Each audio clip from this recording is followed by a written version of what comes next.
keras itu akan lebih bikin kenceng motornya. Pernah nggak sih kalian mengalami per klep kalian itu patah? Alasan kenapa per klep itu bisa patah, karena waktu dia tertekan oleh noken as, dia kehabisan travel.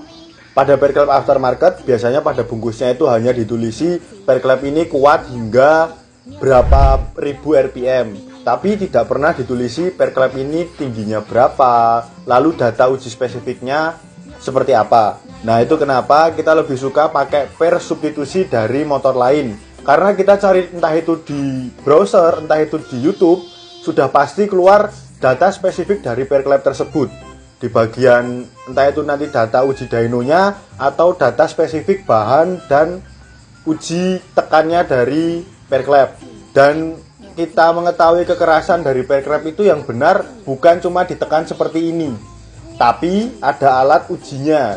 Dengan alat uji itu kita bisa mengetahui lebih detail bagaimana kekuatan per klep itu.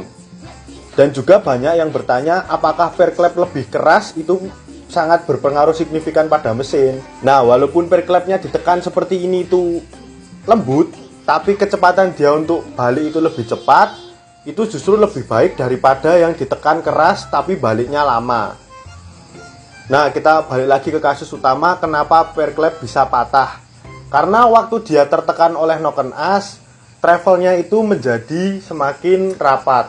Nah, ini kita kasih simulasi, begitu dia tertekan, travelnya menjadi rapat, tapi lift dari noken as tadi masih ada sisa, sehingga menekan lagi per klepnya tidak kuat, lalu patah. Dan juga yang perlu diperhatikan dari per klep itu adalah umurnya.